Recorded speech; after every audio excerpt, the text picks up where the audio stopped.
വർഗ ബഹുജന സംഘടനകളിൽ പ്രവർത്തിക്കുന്നവരെ പാർട്ടിയിലേക്ക് എത്തിക്കാൻ കഴിയുന്നില്ലെന്ന് സിപിഐഎം സംഘടനാ റിപ്പോർട്ടിൽ വിലയിരുത്തൽ. താഴെത്തട്ടിൽ പ്രവർത്തനം ഊർജ്ജസ്വലമാകണമെന്നും ജനകീയ വിഷയങ്ങൾ ഏറ്റെടുക്കണമെന്നുമാണ് നിർദ്ദേശം.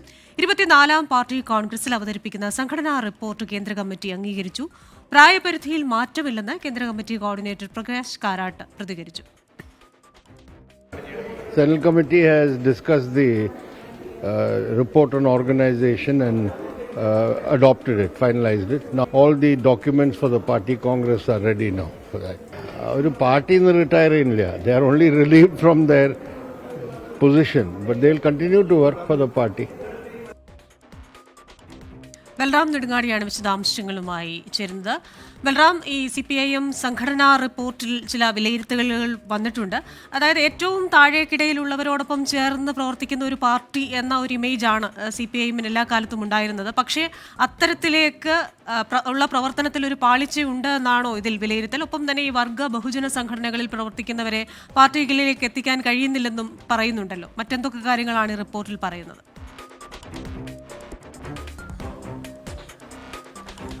ക്രിസ്റ്റീന, ഈ 24-ാം പാർട്ടി കോൺഗ്രസിൽ അവതരിപ്പിക്കേണ്ട സംഘടനാ റിപ്പോർട്ടിന്റെ കരടിനാണ് ഇന്ന് കേന്ദ്ര കമ്മിറ്റി അംഗീകാരം നൽകിയത്. ആത്മവിമർശനാത്മകമായ നിരവധി നിരീക്ഷണങ്ങൾ ഈ റിപ്പോർട്ടിൽ ഉൾപ്പെടുത്തിയിട്ടുണ്ട്. അതിൽ പ്രധാനമായും കഴിഞ്ഞ 2 പാർട്ടി കോൺഗ്രസുകളിലും പാർട്ടി സ്വീകരിച്ച ഒരു നയം എന്നുള്ളത് പാർട്ടിയെ ശക്തിപ്പെടുത്തുക, ഇടത് പ്രസ്ഥാനങ്ങളെ ശക്തിപ്പെടുത്തുക, കൂടാതെ മതേതര ജനാധിപത്യ മുന്നണി ശക്തി കെട്ടിപ്പടുക്കുക എന്നീ മുദ്രാവാക്യമാണ് ഉയർത്തിപ്പിടിച്ചത്. എന്നാൽ കഴിഞ്ഞ 2 പാർട്ടി കോൺഗ്രസുകൾക്ക് ശേഷം ഈ ഘട്ടത്തിലും പാർട്ടിയുടെ സ്വതന്ത്ര ശക്തി പ്രതീക്ഷിച്ചതുപോലെ കണക്കാക്കിയതുപോലെ വർദ്ധിപ്പിക്കാൻ കഴിഞ്ഞിട്ടില്ല എന്ന ഒരു വിലയിരുത്തലാണ് ഈ സംഘടനാ റിപ്പോർട്ടിൽ ഉള്ളത്. അതുകൊണ്ട് തന്നെ ജനങ്ങൾക്കിടയിലുള്ള സ്വാധീനം വർദ്ധിപ്പിക്കുന്നതിനായി താഴെത്തട്ടിലുള്ള പ്രശ്നങ്ങൾ ഏറ്റെടുത്തുകൊണ്ട് ജനങ്ങൾക്കൊപ്പം ഇറങ്ങാനുള്ള ഒരു നിർദ്ദേശമാണ് ഈ സംഘടനാ റിപ്പോർട്ടിൽ ഉൾപ്പെടുത്തിയിരിക്കുന്നത്. കൂടാതെ വർഗ ബഹുജന സംഘടനകളിൽ പ്രവർത്തിക്കുന്ന ആളുകൾ അവർ പൂർണ്ണമായും മുഴുവനായും പാർട്ടിയിലേക്ക് എത്തുന്നില്ല, പാർട്ടി മെമ്പർഷിപ്പിലേക്ക് എത്തുന്നില്ല, ഇത്തരത്തിൽ കൊഴിഞ്ഞുപോക്കുണ്ടാകുന്നു.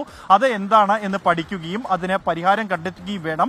ഒപ്പം തന്നെയാണ് പാർട്ടി മെമ്പർഷിപ്പിലേക്ക് എത്തുന്നവർ അവർ കൃത്യമായി തന്നെ പാർട്ടിയുടെ നയപരിപാടികൾ പൂർണ്ണമായും പാലിക്കുന്നുണ്ട് എന്ന് ഉറപ്പാക്കണം. പാർട്ടി അച്ചടക്കം പാലിക്കേണ്ടതുണ്ട്. കൂടാതെ മെമ്പർഷിപ്പ് നൽകുന്നതിനുള്ള മാനദണ്ഡങ്ങൾ അത് കർശനമായി തന്നെ പാലിച്ചുകൊണ്ട് ക്വാളിറ്റി ഉറപ്പാക്കിയുള്ള പാർട്ടി അംഗങ്ങളാണ് വേണ്ടത് എന്നുള്ള ഒരു നിർദ്ദേശവും ഈ സംഘടനാ റിപ്പോർട്ടിൽ ഉണ്ട്.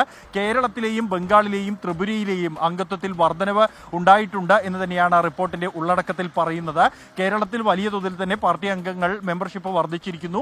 ബംഗാളിലും ത്രിപുരയിലുമാകട്ടെ കഴിഞ്ഞ പാർട്ടി കോൺഗ്രസിനേക്കാൾ വർദ്ധിച്ചിരിക്കുകയാണ് പാർട്ടി അംഗങ്ങളുടെ എണ്ണം. കഴിഞ്ഞ പാർട്ടി കോൺഗ്രസിന്റെ സമയത്ത് ബംഗാളിലും ത്രിപുരയിലും കടുത്ത തോതിൽ തന്നെ സ്ക്രൂട്ടനി നടപ്പാക്കുകയും വലിയ തോതിൽ തന്നെ ഈ പാർട്ടി അംഗത്വത്തിൽ കുറവുണ്ടാവുകയും ചെയ്തിരുന്നു.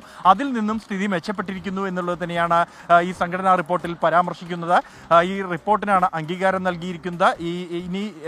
ഈ റിപ്പോർട്ട് പാർട്ടി കോൺഗ്രസിൽ മധുരയിൽ ചേരുന്ന പാർട്ടി കോൺഗ്രസിൽ അവതരിപ്പിക്കുകയും ചർച്ച ചെയ്യുകയും ചെയ്യും. അതിനുശേഷമായിരിക്കും അന്തിമ രൂപം ഈ റിപ്പോർട്ടിന് ഉണ്ടാകുക. അതേസമയം പാർട്ടിയുടെ പ്രായപരിധി സംബന്ധിച്ചുള്ള തീരുമാനത്തിൽ മാറ്റമില്ല എന്നാണ് PB കോർഡിനേറ്റർ പ്രകാശ് കാരാട്ട വ്യക്തമാക്കിയത്. 75 വയസ്സ് പ്രായപരിധി എന്നത് കേന്ദ്ര കമ്മിറ്റി അംഗങ്ങൾക്ക് അത് പൂർണ്ണമായും തന്നെ പാലിക്കാനാണ് നിലവിലുള്ള തീരുമാനം എന്നുമാണ് അദ്ദേഹം വ്യക്തമാക്കിയിരിക്കുന്നത്.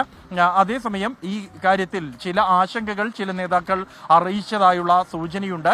നേരത്തെ നടന്ന അനൗപചാരികമായ ചർച്ചകളിൽ ഇത്തരത്തിൽ പ്രത്യേകിച്ച് പോളിറ്റ് ബ്യൂറോയിൽ നിന്നും 7 പേർ മാറേണ്ട ഒരു സാഹചര്യം ഉണ്ടാകും. അതുകൊണ്ട് തന്നെ മുഖ്യമന്ത്രി പിണറായി വിജയന് ഇളവുണ്ടായേക്കുമെന്ന് സ്ഥിരീകരിച്ചിട്ടുണ്ട് നിലവിൽ തന്നെ. അതിനപ്പുറത്തേക്ക് ചില നേതാക്കൾക്ക് കൂടി ഇളവുകൾ ലഭിച്ചേക്കും എന്നും സൂചനകളുണ്ട്. ഇക്കാര്യത്തിൽ അന്തിമ തീരുമാനം പാർട്ടി കോൺഗ്രസിൽ നടക്കുന്ന ചർച്ചകളിലായിരിക്കും.